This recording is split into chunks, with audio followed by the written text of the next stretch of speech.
Oh hey, I heard that you were looking for anti-piracy whistles. Those really loud whistles that keep Somali pirates away? Here they are. I have quite a few. And they're also really loud.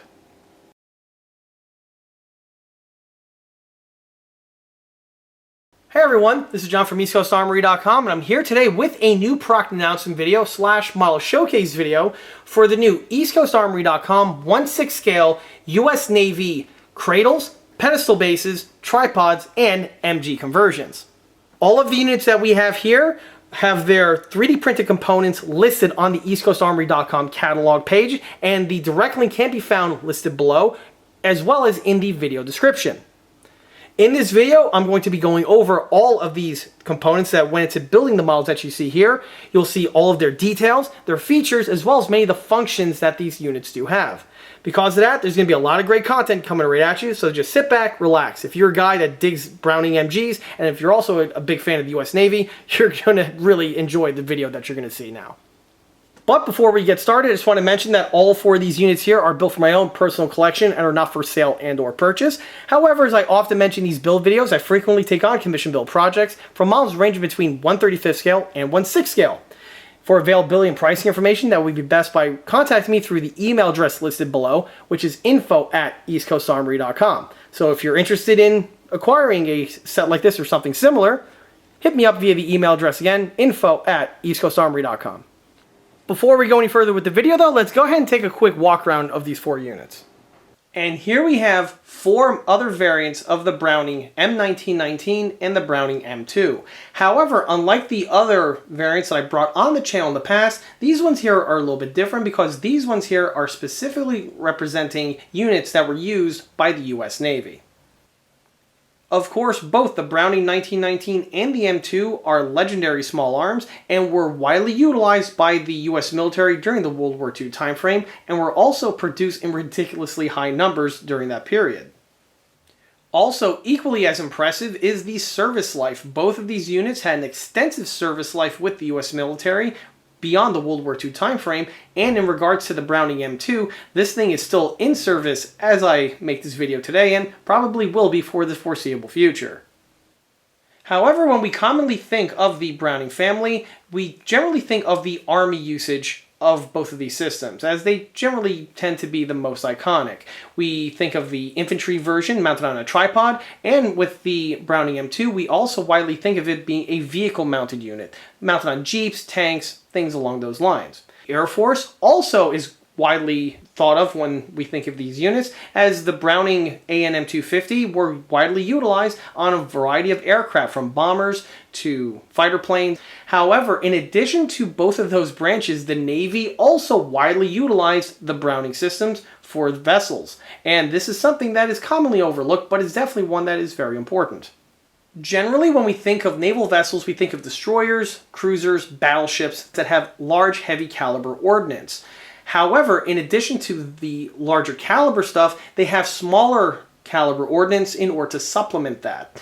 The large caliber ordnance is intended for engaging other enemy vessels or shore bombardment. The intermediate caliber ordnance, such as 40mm Bofors or Oerlikons, are used for primarily anti-aircraft support. But for the other type of protection, i.e. from smaller vessels or things getting close to the boat, that's where the belt-fed small caliber ordnance comes in, like the Brownings. In addition, for the usage on these type of vessels, we also see Brownings widely utilized on other smaller scale craft like PT boats, swift boats, and other vessels around the same range. The last thing that we tend to see these type of armaments mounted on are ships that are basically support ships. Things that don't have any other type of armament on them and are just primarily used for refueling or other types of tasks along those lines. And even though the ship doesn't have any sort of heavy caliber ordnance or isn't intended for use for combat, it still needs protection, and that's again where the mounted Brownings come into play. For the 1919, the original caliber that the Navy adopted was in the standard 30-06. However, post-World War II into the 50s and beyond, the US military switched over from 30-06 to 308 or 7.62 NATO as standard. And to do this, the small arms needed to have been retrofitted, and the 1919s were one of them. Both the Army and the Navy did this type of conversion. However, the Navy conversion was slightly different. Rather than a conical flash suppressor that the Army went with, the Navy went with a cylindrical flash suppressor with 3 ports on the end, and this was welded to the booster. Upon other modifications required, like a new barrel and some other internal fittings, when they received these modifications, they got the designation known as the Mark 21, or specifically the Mark 21 Mod.0. The Navy likes to designate things their own special way, and that's generally how we see things, be it from a 1919 to the 16-inch rifles found on the Iowa. They love their marks. And as an extension, the Air Force likes to go with the GAL, so that's just military nomenclature for you.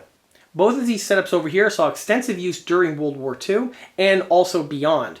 The Mark 21 specifically was used during the Vietnam War and was commonly seen on the riverine vessels such as the Monitor and the Swift boats. And here we are at the project start, and here you get to see the 3D printed components found here on the table.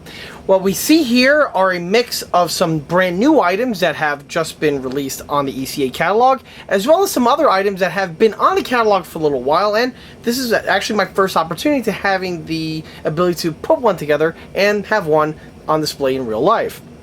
The only thing that's missing on the table at this time are some bits of hardware to complete the cradle sections, as well as the actual receivers for the MGs in question, be it both the M2HB as well as also the 1919s. However, I will of course be going over that information as the video goes on, but right now let's just go ahead and start with the components that we have here on the table. So, diving right in, I'm going to first mention this little bit of equipment over here.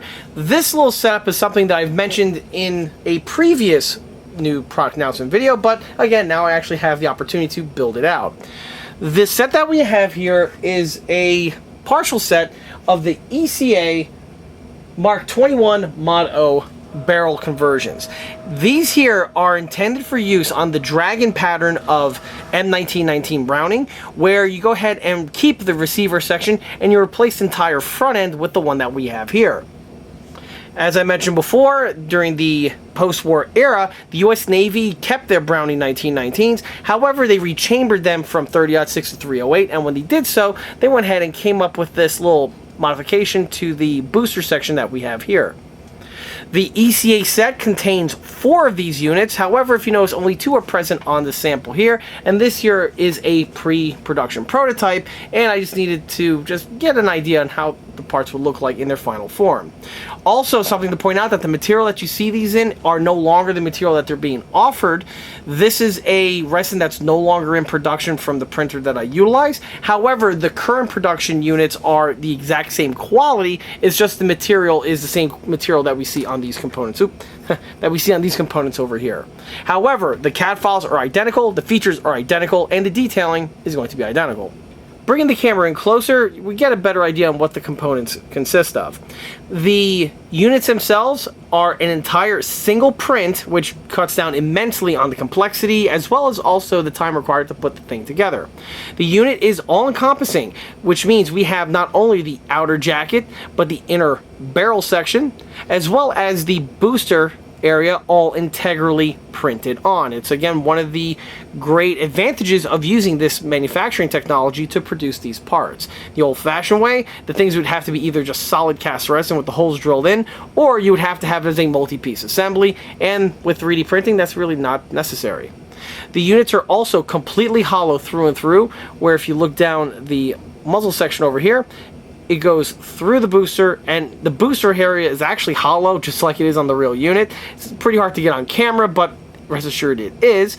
And on top of that, the inner barrel section is also printed hollow, again, much along the lines of the real one.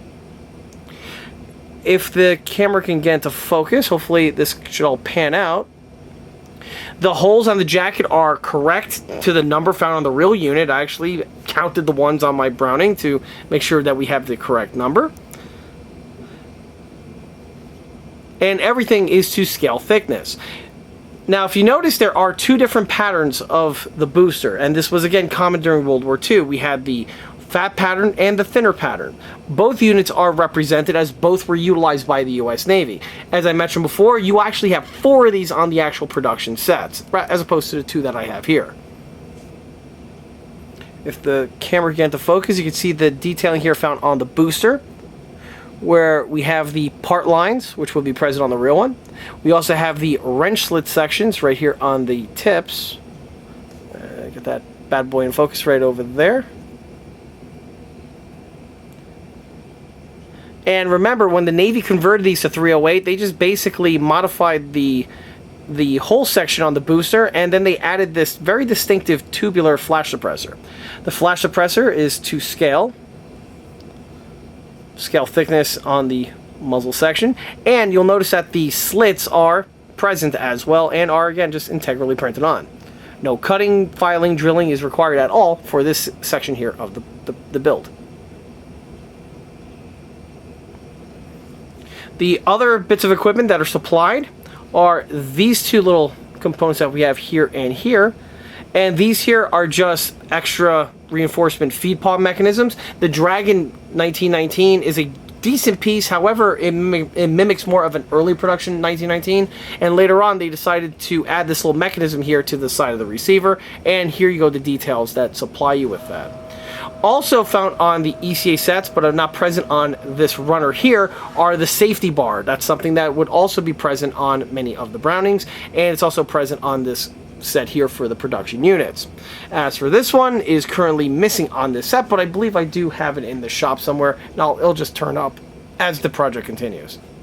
So that's all there is to the Mark 21 Mod.0, and this brings us to the cradles. Or you know what? Yeah, we'll start with the cradles. The cradles that we have here are what's known as the Mark 18. And as I mentioned before, the Mark 18 really is a Navy-fied version of the US D945 mount that was developed during World War II. The D49 mount, or the D945 mount specifically, in this in extension the Mark 18, is a dual mount, which means you can mount not just a Browning M250 cal, but you can also mount on a Browning 1919 if desired. It's a very adaptable mount. The real units were made out of stampings, and again, as I referenced in the model showcase, or I should say new product announcement videos for these sets here, all of those details are integrally printed on, from the subtle details like the mimicking of the steel stampings to the welds. All of those details are present on that set. Well, in order to convert it to the Navy version, the only thing I had to do was add and design some other bits to bring it up to this configuration. And that would include, most importantly, this big chunk that we have right here. Not to mention this little bracket that we have present as well. As for the little bracket, it's just welded in place and the weld beads are present. For this big section that we have here, this too would be made out of stamped steel sections that would be welded together and then welded to the unit, and all of those details are present. From the geometry mimicking the stampings, you'll notice all the curved surfaces on both inside and out, as well as the weld beads to match on all of the appropriate locations.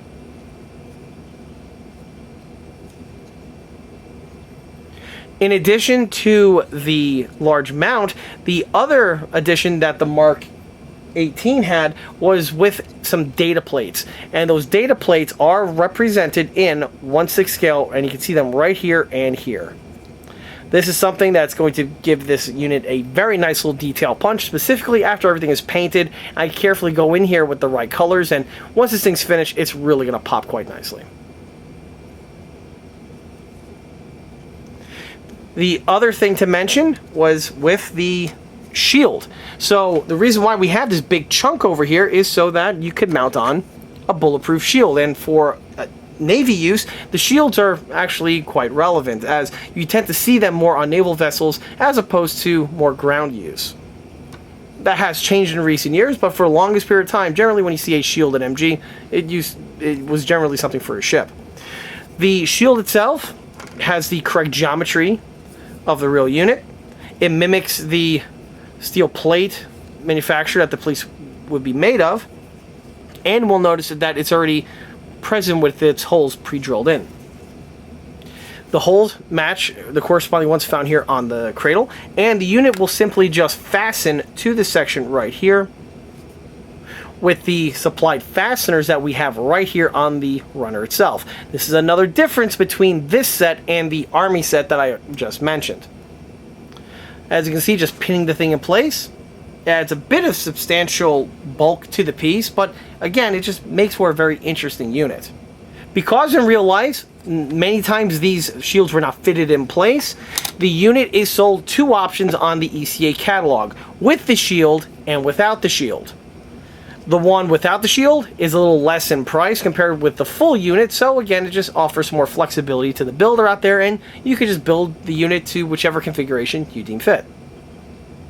The other thing to mention is that these sets, as I touched upon earlier, also come with all the other components that also come with the D945 mount, which would include the chain, the retention pins, and the springs for the ammo can holder. And on the ammo can holder, it's literally the exact same ammo can holder found on the Army equivalent. Same exact part, same exact CAD file, and I've already mentioned this in more depth in those other videos. But long story short, these pieces here are also a dual mount type system where the can holder can hold either a 50 cal ammo can or a 30 cal ammo can. Because of the little geometry stamps that we have here, these actually act as little feet and they hold the 30 cal ammo can in place. We also have the belt tensioner system, and this too is fully detailed and is actually somewhat functional. Right here on the table, you can see a example that I've had lying around the shop over here, and this one here is going to be utilized on one of these sets. And this is what the unit's going to look like fully assembled. As you can see the springs fitted in place, and you get a good idea what it looks like with everything pinned together. Just like with the other mounts, this guy here will simply slide into this little bracket here when the time comes, and it just slides in place just like it does on the real one. However, an awesome cradle is great, but it needs something else to complete it, either a vehicle or some kind of a mounting type platform. And in this case, we're going to be mounting it on a certain type of tripod. And this here is a brand new addition added to the ECA catalog. This here is the Navy tripod. And what's interesting about this unit, and this was a rabbit hole in itself, was with the different type of Pintle mounts that we have here on the tripod. So first and foremost, currently on the ECA catalog, the Navy tripod is offered in three configurations. We have one version that has no cradle on it whatsoever. It is a naked tripod, as this is something that is commonly seen on several US vessels that I have seen photographs of. Also allows you to mount any other type of pedestal base on it as you wish.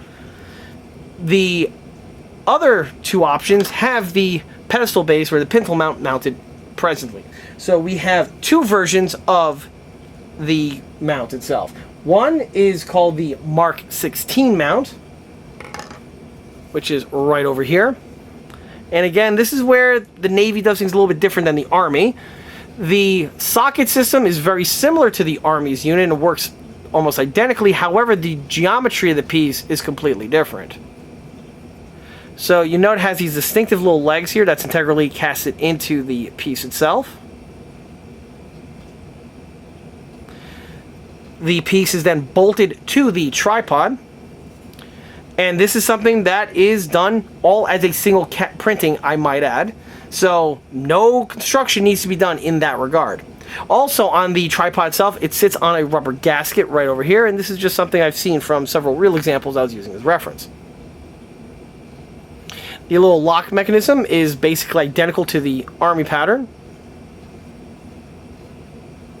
Only on this unit we have something very interesting that is seen on some Army mounts, not all of them, but we have the provisions here for a travel lock which can hinge in this section here, and the components are actually supplied right here on this little fret. Back to the mount itself, the piece is hollow through and through, and this here is actually the reinforcement section here of the tripod, and I'll get to that in a moment.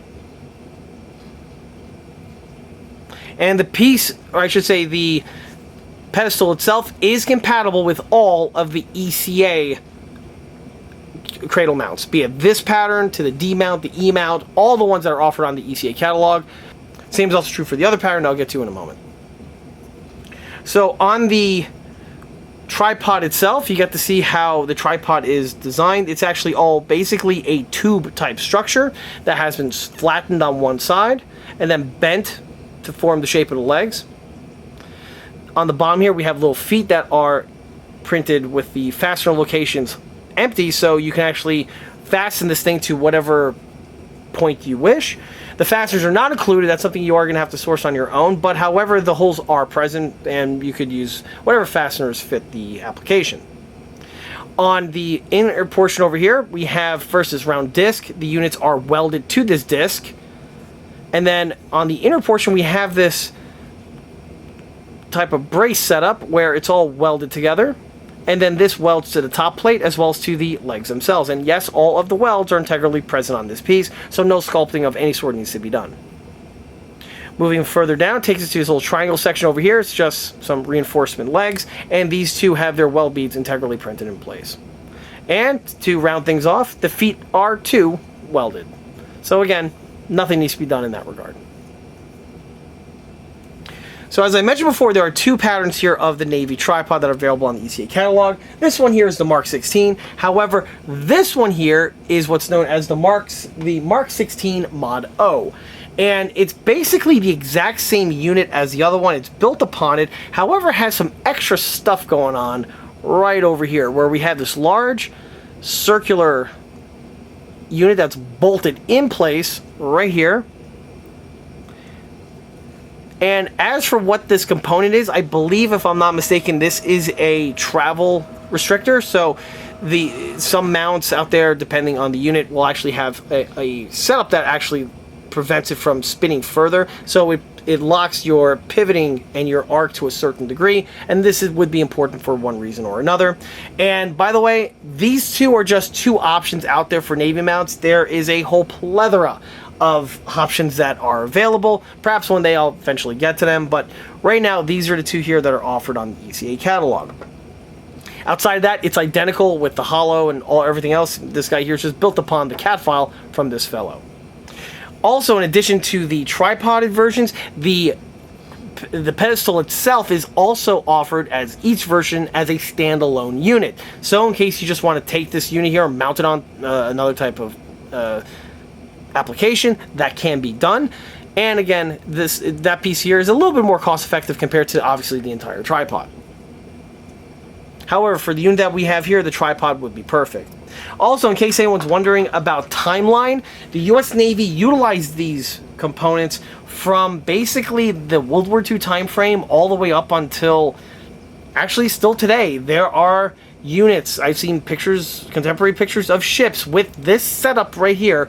Not so much this one unless it's an older vessel, but basically this setup over here is still in use today.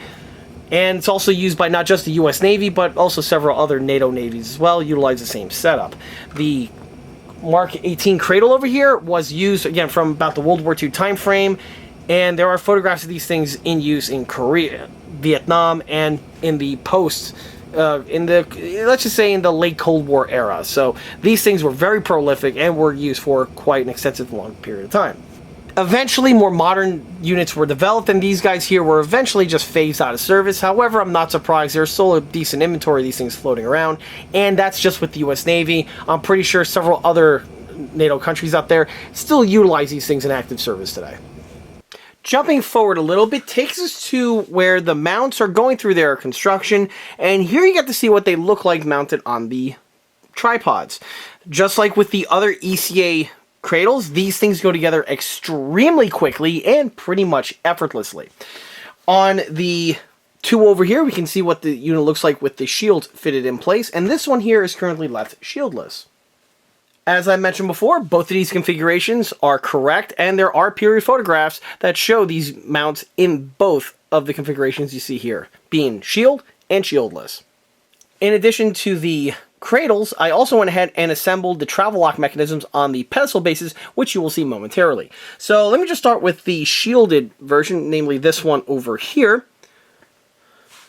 As you can see, the mount is really taking shape and has a really interesting and cool look to it. There's a lot of stuff going on over here, and that just makes for some really cool detailing and makes for an interesting piece nonetheless.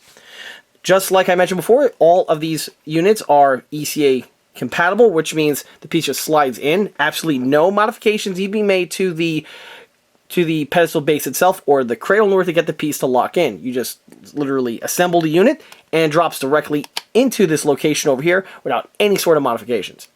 So starting on this unit, you can see what it looks like with the shield at this point here temporarily fitted in place. The shield all pins together. Now with the material that this stuff is made in, the only type of fitting that needs to be done are with some of the pins. Because of the material, the pin tolerances are going to be very, very tight. So tight that they may be a little too tight to slide into the appropriate locations. So in order to fix this, it's very simple. The only thing I do is take your X-Acto over here and just go up and down the stems of the pins themselves, 1 or 2 passes done evenly, and after a pass or two, the piece will slide directly into place without any other type of coercion necessary. You can add a little drop of glue in order to get the piece to stay in place if need be, but honestly, these things are just held down with friction, and they do the job actually quite well. Same is also going to be true for the pins over here, or I should say the fasteners over here that secured the shield in place. At the moment, these pieces are just temporarily fitted on. I'm on the fence if I'm going to go ahead and leave the unit fully assembled and then paint it, or potentially leave the shield off and paint it separately. So that's something that is subject to change. However, you can see what it looks like with the fasteners slid in. On the runner over here, we have the nuts that need to be removed off of the sprue and then slid into their appropriate locations, and they will be, of course, glued on. Also, one other thing I forgot to mention before is that in typical ECA fashion, I go ahead and supply you more nuts and bolts required than that are necessary in order to get the thing built. And this is just done simply as an emergency what if or a why not situation.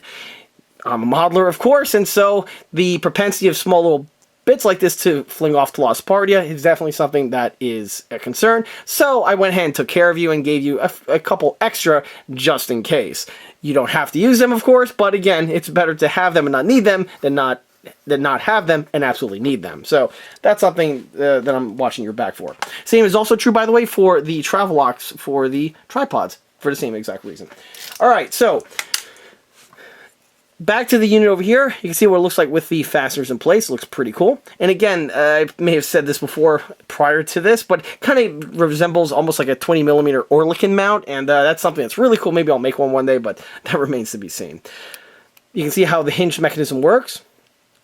And the piece is, again, it's literally the exact same unit as the other mount that I mentioned previously with all the same functions.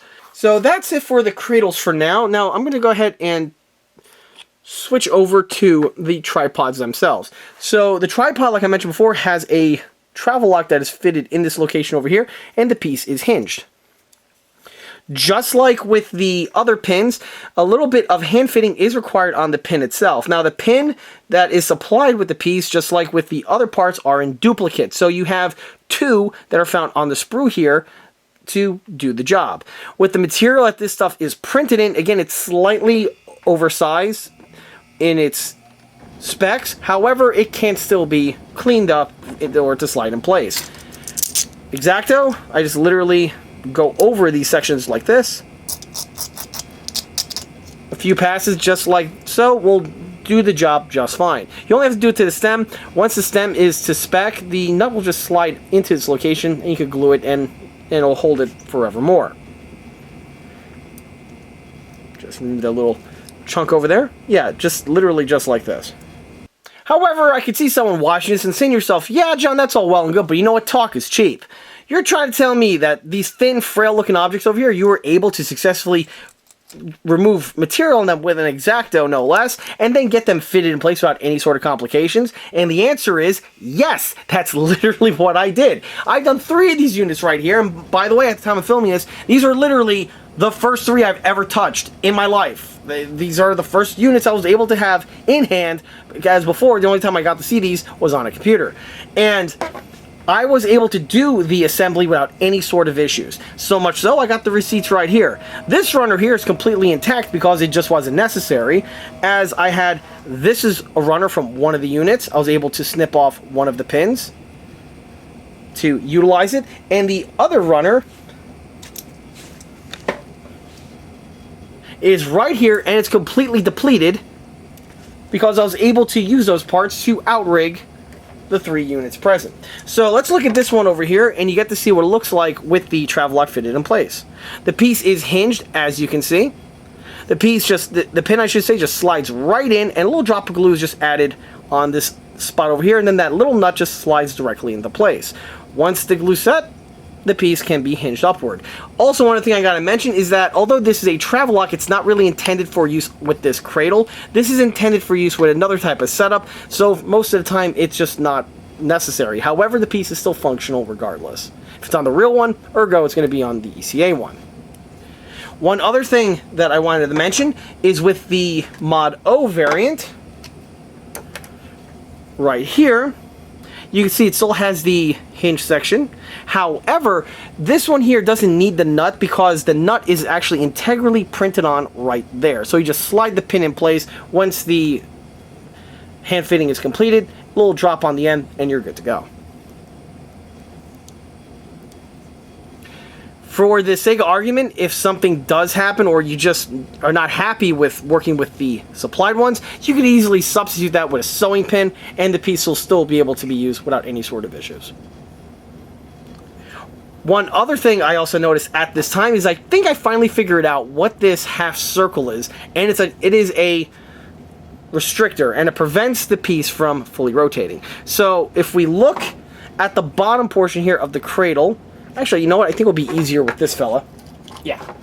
Okay, so if you look on the bottom portion here, you see this little tang that descends downward. And the reason for this tang is that this acts as a limiter. And if the piece drops in place,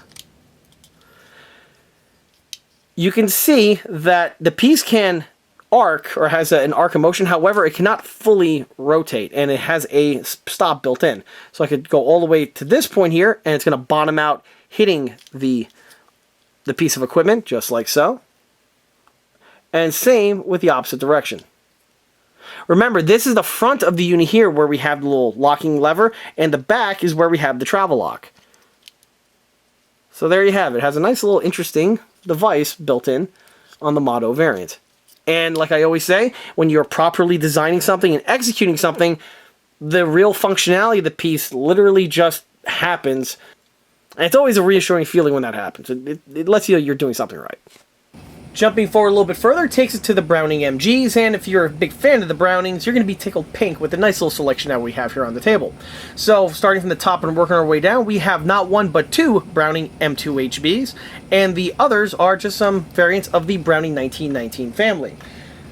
The one here in the middle is a post-war Army 308 rechambering of the Browning 1919 with the conical flash suppressor, and the other 2 are the Navy pattern Mark 21 Mod.0s. As for the one in the middle, that's not going to be the topic of this video. That's actually a sneak peek for another video that I have in the works, but more about that is to come. Since I was assembling them all together, I might as well get them here on the table together. Because, well, frankly, it looks aesthetically pleasing. The units that we have here, like I mentioned before, are all resin clones of the Dragon tooling of both the M2 as well as the 1919. On the M2s themselves, they are totally stock. I didn't really do any modifications to them except for just building them out of the box and removing any sort of imperfections that were found on the castings, like a short casting or a chip or something along those lines. But with the bodywork completed, the unit is essentially stock itself. The only thing that I did have to scratch build, of course, was the carry handle here for the barrel. It's just some floor wire that was bent to shape, and then a piece of shrink tubing here was added for that small little handle that's found on the inner portion. Starting with the front section here, this set here is intended, again, for use on the Dragon M1919 receivers. So the piece is a drop-in installation. No real modification needs to be done to the receiver itself. Since the rest of the detailing is the same, might as well put this one down. So the other details to mention that are found on the ECA set is the reinforced feed palm mechanism right over here. This is something that's absent on the Dragon set, and this is not an inaccuracy. Again, early 1919s had just had a slab side receiver, but it was later deemed that they could use a little extra help for the belt mechanism, so this little piece here was designed and was just bolted in place. This piece, again, is just a drop-in installation found on the set, and you just remove it off the sprue, add the drops of glue, and mount to the appropriate location, and your side section here now has some more detailing. The last thing to mention about the set is with the safety. Another modification that was seen very commonly done to the 1919s was the addition of the safety bar. Because the unit fires from a closed bolt, the safety found on the MG is so that you pull the charging handle back, you lift this big bar up over here, and the spring tension from the return spring keeps the unit pinned in this location here. And now that the action is open, the thing is essentially rendered safe. There is no safety toggle switch found on a standard 1919. Bit of an oversight. But anyway, on the ECA set, it comes with these two pieces. You have the actual safety bar itself, and you have this small little fastener over here, which is used to secure it to the receiver. In order to secure it in place, you have to carefully mark where the location is, drill the hole, and the unit just drops right in. As you can see, the unit is fully functional. And if I go ahead and release the safety bar, on the real one, the return spring here would go ahead and bring the bolt back home. For the Mark 21s, I believe all of them had the safety bars present, along with the other detail fittings that I mentioned before. Outside of the ECA upgrades, some other upgrades that I made to the MGs, just some typical 1919 improvements. One would be the cutout of this little notch that we have here on the bottom of the receiver, as well as the little fastener that's right over here. On the real unit, this would be, I believe, for the locking block, if I'm not mistaken. And it's actually held in place by a large slot screw. The slot screw was fabricated out of a piece of spare sprue that was floating around the recycle can. Took it, cleaned it up, added a little cut line, and then mounted it to the model. Once it's painted and weathered, it'll look the part. Also on the back portion over here, we made some modifications where on the rear portion of the Dragon receiver, it's totally flush. However, if you look at a real 1919, the entire pistol grip section slides out via two rails, and also, you have the sidewalls of the receiver go all the way to the end. Because of that, when the pistol grip is installed in place, you will have two little seams found in these two areas over here on each side of the grip. These were carefully marked and added with a X-Acto saw. The other modification is with these two little rigidity sections. These would be found on the forgings for the pistol grip itself. Absent on the kit, they're just fabricated out of two little strips of styrene plastic, cut the shape, and then mounted in place. This little fellow over here is actually your mainspring on the 1919. The rear plate is held in place with the mainspring, and to take it off, you have to go in there with a screwdriver and you twist it. That holds the spring in the collapsed state, and then that allows you to lift up on the pistol grip. Either way, the little spring, when it's mounted in this type of position here, would be protruding slightly from the rear portion, and this was just added or fabricated out of a little piece of wire. Last thing to mention, on the rear is the trigger right here. The original one is in the mold, doesn't really come out all that well when I cast it, so I simply just replace it with one made from a bent piece of wire that's then flattened, giving you the shape of the 1919 trigger. The very last detail to mention is on the top cover over here. We have this small little lug. This holds the cams in place that actuate the feed mechanism, and there's a little pin that also holds everything where it needs to go, and this was just added a little piece of wire. Outside of that, the unit is stock. The front sight and the rear sight are both functional. On the rear sight here, I take a small Dremel bit and I drill the hole for the peep sight, which is right here. Or I should say the ladder sight. On a 1919, same is also true for the M2. The sight is a combo sight where when it's in this position over here, it's a peep sight, much along the lines of like an M1 Garand or something similar. But if you flip this thing up, it becomes a ladder sight, and with this little knob on the top over here, on the upper right-hand side, you could adjust the elevation of the piece. So by drilling a little hole there in the bottom portion, it's another way to easily add a little bit of detailing that's missing on the kit. The only other thing to mention about both the 1919 and the M2 is that you do have to do some body work when you're assembling these things, specifically if you're going with the Dragon kit route. On the M2, the body work is a little bit more expansive compared to the 1919. On the M2, we have the front portion, the bottom area, as well as the top area here. And on the M2, it's a little bit problematic because you have the rear sight integrally molded on, so you have to carefully work around these little appendages here in order to get the thing blended away smooth without any seams present. On the 1919, the bodywork also needs to be done in similar locations, namely the front, the bottom, and the top area, but from my experience, the 1919 is a little bit easier to sand down compared to its larger brother. Either way, the bodywork is something that really needs to be taken care of, and if you do, the build will definitely come out much better. And also, while on the table, I might as well compare and contrast the Navy version of the Mark 21 Mod.0 with the post-308 conversion that was done by the Army. So you got to see the two versions over here. Basically, the two have the same idea, similar concept. The only difference is really with the geometry of the part. The Navy just went ahead and repurposed the standard boosters themselves, while the Army went ahead and essentially just screwed on a slightly modified version of the conical flash suppressor that was used on the 1919 A6. Obviously, everything at this point now is ready for painting, but before I do, here you get to see all the components broken down here on the table. I already went over the MGs before, and here you get to see the remainder of the parts, being the tripods, the cradles, both shield and shieldless, as well as the can holders that are going to go with them. Nothing much to do now, but get everything strung up, and take it outside and get everything painted. Jumping forward a little bit further brings us to the MGs fully painted in weather. At this point here, they're ready for final installation. But before I do, might as well show them on screen at this time in all their splendor. So let's go ahead and start with the M2s. So as you can see, they have that nice parkerization look, as well as the lightly worn edges look that we commonly see on my 1/6 scale weapons.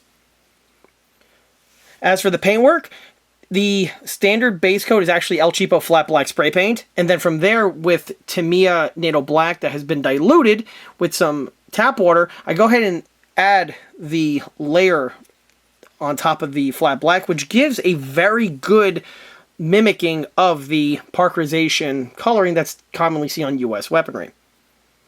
From there, the rest of the weathering consists of just some silver paint that has been dry brushed onto the high surfaces, giving you for the worn look that you see here. I didn't want to go overboard with the weathering on this one, just a little bit of just some high points popping through, which again would be more than realistic for these units. The inside was also weathered as well. And the only other weathering to mention is just a little bit of powder fouling here on the muzzle end. That's just, to me, a flat black spray paint, and flat black acrylic paint that has been just airbrushed over this section over here to give that powder filing look. And yes, if this thing has went through a belt or so, you are going to have these effects start to show through. Some YouTubers out there seem to disagree with that, but that just shows that they've never fired a weapon in their life. Okay, back to this one over here. See the tracks and everything have their highlights on them. Again, quite typically seen for in-service weaponry. The only other thing to mention on this one, it's a little bit different than some of the other M2s I brought on the channel in the past, is with the color of the grips and the charging handle. So, as I often mention in my videos, both small and large, M2s had really two types of materials found on them. They had the earlier wood grips, and then later on you had Bakelite. And then actually further later on, towards the latter half of the 20th century, you had just a polymer type material. And for these ones over here, you'll notice that I went with a gloss black appearance. And circling back to what I mentioned before about the Bakelite, M2 grips that were Bakelite were in two really main colors. You had a dark red color, and you also had a black color. And for this one here, I went with the latter. As you can see how it looks, it really gives them all just a little bit extra color. For the color itself, it's to me a gloss black. I simply just apply it with the paintbrush like I do on the other units that I paint with the red. It's good to mix things up a little bit. Plus, for these units here, I'm kind of rendering them as a post-war version or like a Vietnam era and onward version of the M2s. And generally, M2s from that time frame moving forward usually have, from what I saw from a lot of photographs, a black Bakelite or a black polymer type grip. So that's why I rendered these ones in this format. But you could easily make them with the red or even mix the two up, either of which is correct. There's a lot of latitude with these things. Same is also true with the other one over here. Again, I just rendered it in the same format. For the Mark 21s, a little bit simpler with the paintwork. The paint and weathering is still identical to the ones on top. The only difference is that on the Mark 21, or also the same is true for 1919s, the grips are just metal and they're just forged into or casted into the rear plate. There are some earlier versions that had replacement wooden panels or Bakelite panel grips, but that's not the rendition that we have here. Those are more like pre-World War II or interwar period type Brownings, but again, that's a topic for another video. As for these units, you can see what they look like with the ECA shroud now painted and weathered. Like I said before, it has a very realistic appearance to it. Really can see a little faster now, popping out in much greater detail, as well as the front section with all of the washers and the ring and all that. And on the front section over here, you get to see the powder fouling weathering that was added. When you're adding powder fouling to something that has a flash suppressor, obviously you want to add it to the muzzle end, but don't forget to add it also to the slots found on the suppressor itself, because obviously that's where the flash is going to burn out from. You get to see the other example. Just a little difference with the booster, but it still looks pretty cool regardless. And it's cool to have an example of each rendered out in the collection. Also, as I mentioned before, the ECA sets do contain not one set, but 2 sets of these, so you have 4 barrels total. To do with them whatever you wish.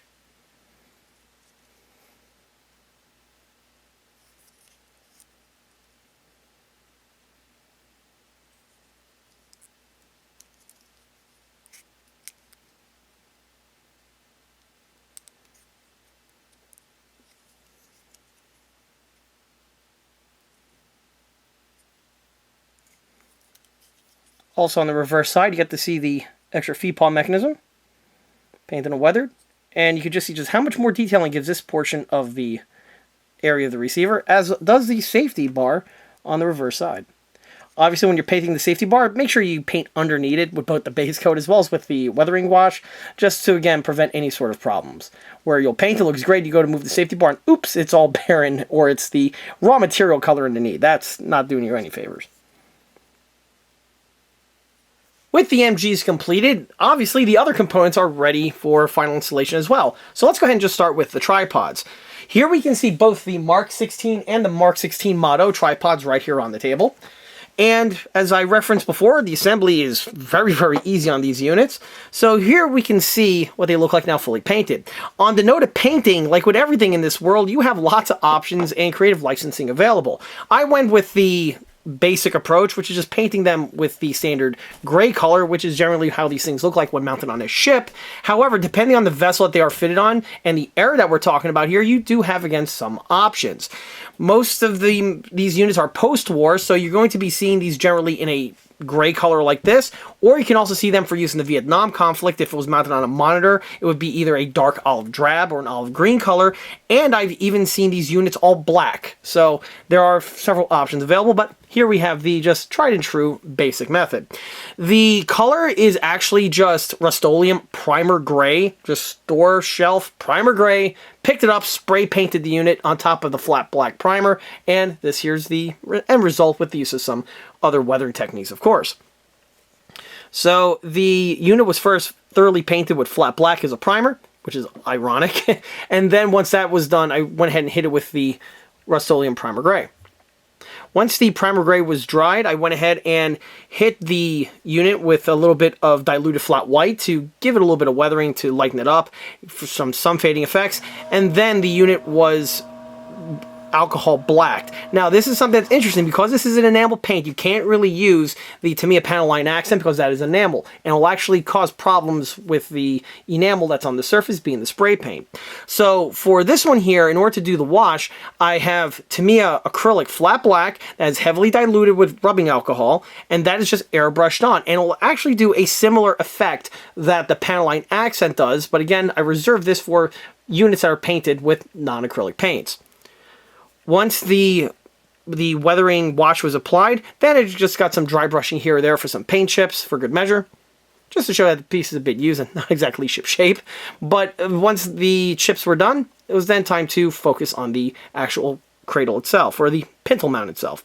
So the first thing I want to touch upon is the washer, or the gasket. Remember, on the real unit, the tripod is separate from the pedestal base itself with a large rubber gasket. And the gasket was simply painted with paintbrush with the use of Tamiya rubber black. Very thin paintbrush applied the stripe over here to the appropriate location, and you're good to go. Remember, the detailing is integrally printed on, so there is a clear delineation on cradle and tripod, and it's right there sandwiched in the middle.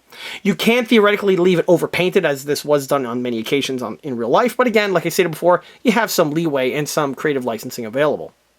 The next thing I want to mention is the identity tag right over here. This is brass on the real unit, so a quick little swipe of gold leaf paint was used to get the effects. And this brings us to the top portion of the socket, which you'll notice is brass as well. Again, lifted from the real units.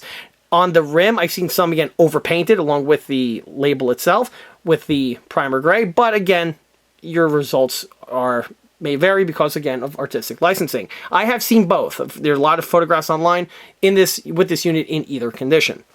But I like the brass. It just makes it look a little bit more interesting. This is different compared to the Army mounts, say like on Jeeps or tanks, where there's just steel, and this actually makes a lot of sense. Remember, this thing, unlike the Army mounts, is constantly exposed to salt water. So the socket here being made out of brass is actually one that makes quite logical sense. The unit was just applied with a paintbrush, and once it's fully dried, it's good to go. So that's it for this fella here. Now let's look at the Mod.0 variant. So the Mod.0 variant, I went ahead again, painted the unit with flat black here on the top. When the entire unit was first painted with the primer, I masked up the socket section or the pedestal section, and then the primer gray went on for the rest. I still went ahead and painted the gasket with Tamiya rubber black, although it kind of blends in with the remainder of the weathering. Either way, it was still painted. The unit being black is, again, something I have seen on real examples. And again, it just adds a little bit of extra color pop. However, you can be more than appropriate by having the piece overpainted like this guy over here with the primer gray. Again, your results may vary.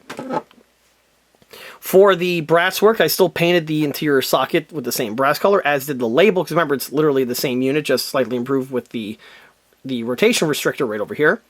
And also on the units that I was using for reference, the little mounting plate here for the vise section was also brass. So with a little careful paintbrush, I was able to paint the unit to the way you see it here. It's a little tricky to get in there, but I was still able to pull it off regardless. On these things, remember, these things do flip up, so when you're painting them, you want to make sure you get under that section as well, because it's a very easy section to miss, as is the under area here of the tripod itself. But just when you're working on one of these, be sure to keep that in mind. And last, but most certainly not least, takes us to the cradles themselves. At this point here, the cradles are fully painted, weathered, and assembled, and at this point are awaiting the mounting of the MGs. What also has been added since the previous scenes are the receiver retention pins, and their chain work have been mounted as well. These were all assembled, painted, weathered off the model, and then were fitted in place at the very tail end of the build, as were the ammo can holders. As we saw before, these units are removable, and it's best to just simply paint everything off the unit. This allows you full access to get the paint and the primer where it needs to go. It also makes weathering just a little bit easier compared to trying to work in this confine here with all these components fitted in place. On a similar note, the ones with the shield, as I also mentioned earlier, the shields were mounted prior to the things heading to paint, and although this made painting just a little bit more difficult with having the big shield in the way, I was still able to persevere and get the paint where it needed to go, and you'll see that in a moment. Also, as I referenced earlier in the video, the retention pins and the chains are included with the ECA sets, as these are also included with all of the ECA cradle mounts that are found on the ECA catalog. So let's go ahead and start with the shieldless version here of the cradle. As you can see, just like with the other units, I went with the all gray approach. But again, just like with the tripods, you do have several options available for paintwork, from gray to olive drab. It just depends on the look and feel, as well as the vessel that you're looking to model this thing for. The paintwork was identical to the other one, same type of use of spray paints for the primer and the base coat, and then the same type of weathering techniques were also applied. Of course, the spring mechanism here is still fully functional. The can holder is purely held in place with friction. It's not glued on at all, and with the way these things are designed, they fit on pretty snug, and once paint is on them, they fit on even tighter. So you don't have to worry about this thing falling off on you. The bottom portion here of the pintle was carefully painted with the silver paint, as you can see. These pieces, even though the sockets are made out of brass, these things here are actually made out of silver. Or chrome, I should say. And the way you see it is true to form to the real one. The other thing that's interesting to point, of course, are the data plates. As I mentioned before, they are integrally printed on, but here's what they look like now with a little bit of paint added. For the paint work, we have here first a little brushing of Tamiya flat black acrylic. I carefully just painted the entire unit. Then once the flat black was dry, with a very fine point paintbrush and a little bit of, again, gold leaf paint, I was able to paint the edges. And then the data plate information stands up from the backing, so this made painting of the little square sections much more easily done. Of course, once the unit is finished, it just has a striking appearance and it looks really great. In my opinion, it's definitely one of the hallmarks found on these sets. For the chain work, the pin layout is identical to what we see on the Army mounts, so there's 4 pins total for each of these cradles. 2 pins are used for the front and rear receiver locks, and the other 2 longer pins are used for travel locking. So if you notice this longer pin here, which is in this convenient little holster that's built in, this is used to pin this hole here to this section of the cradle, or this section here of the cradle, either in this format or in the elevated format, and this is done to prevent the unit from moving around when the vehicle, in this case the vessel, is in motion. The longer one in the rear, it's also used for something similar. However, this is more or less an appendix for the Navy variant, because on the pedestal base found on the U.S. Navy ships, the travel lock design's a bit different. So this thing just hangs harmlessly in the rear area over here, where it doesn't really bother anybody. So now that you have an idea and know what it looks like without the shield fitted, let's go ahead and look at the shielded counterpart. The first thing that should jump out at you is just how much bigger and bulkier the unit is with the shield fitted in place. However, it really does change the overall appearance of the setup over here, and it looks very much different compared to the other counterparts and cousins of this cradle that are found on the ECA catalog. Outside of the shield fitted in place, of course, it's identical to the other counterparts that I just shown. So you get to see the same type of detailing found on the data plates, the chain work, as well as also the ammo can holder. From here, the MGs are just going to be slipped into the appropriate location. The retention pins are going to be slipped through, and then the unit can just drop directly onto the tripod. As for what does that look like, it'll look something like this. Remember, no glues or tools are going to be used for this assembly. I'm just going to go ahead and take the M2, drop it into its little sweet spot here on the cradle, just like you would on the real unit. We have here the shortened pin. Slides all the way through to the opposite side. Same is true for the one on the rear.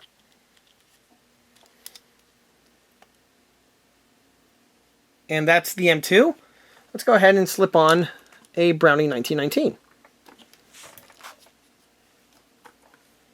Same type of thing. You take the 1919, put it into its little sweet spot. We have the front pin. Goes right through the front portion here of the receiver. Once it finds its little happy sweet spot, just like so.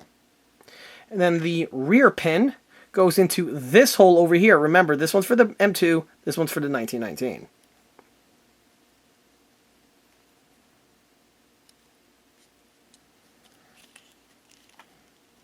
It takes a little bit of fiddling just to get the holes lined up, but you don't need to use any tools, no drill bits or nothing like that. And once the thing is pinned in place, it's purely held in place again with friction, and no glues are necessary. If I didn't know any better, I'd say it looks pretty cool.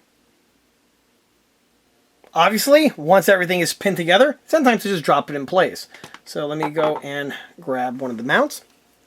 If you're going to use this unit over here, remember this is an or I should say it's a transverse limiting device, and that interacts with this little tab that we have right there on the inside. Then this guy here just slips directly in place. And ta-da! The unit now is fully assembled. It's really tricky to get all this on camera, but you get the idea. If you're using this mount over here, remember the part here with the travel lock, that's the rear portion of the mount, and the little vise section is the front. And then this guy here just plugs directly on, like so.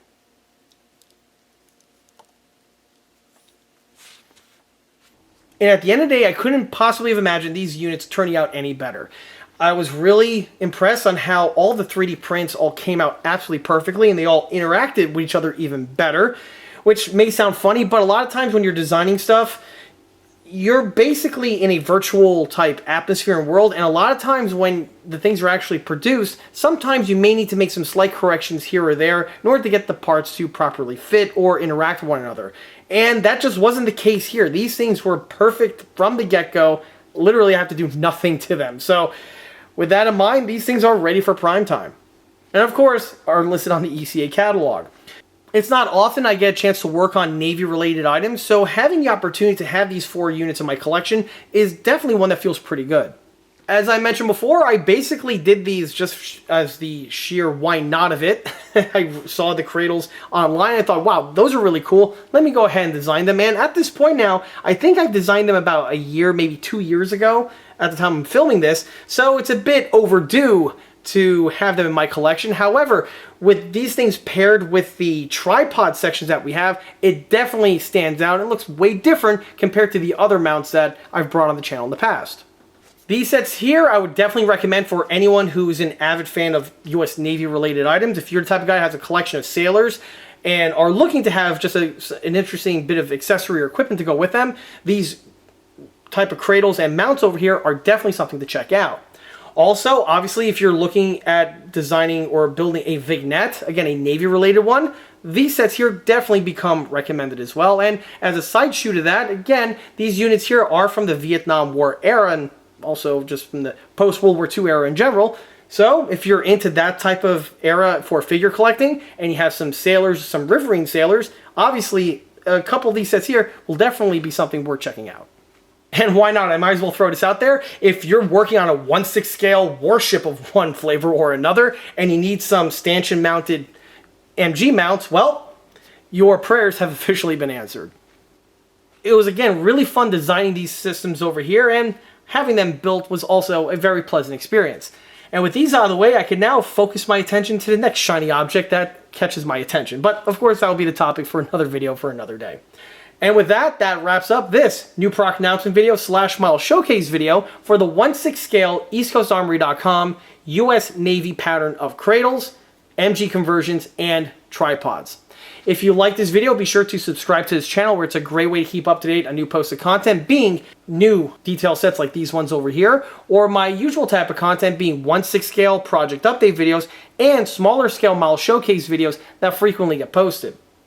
Another way to keep in the loop of new posted content is by liking us on Facebook, where I have more photographs of these particular units, as well as photographs of the other smaller and larger scale units that have been seen on this channel previously. And of course, don't forget to swing by EastCoastArmory.com, where all of these mounts and cradles, as well as other accessories, are posted, along with the other 1/6 and 1/16 scale builds and detail components. Thanks again. I'll be seeing you all again on the next one. See you there.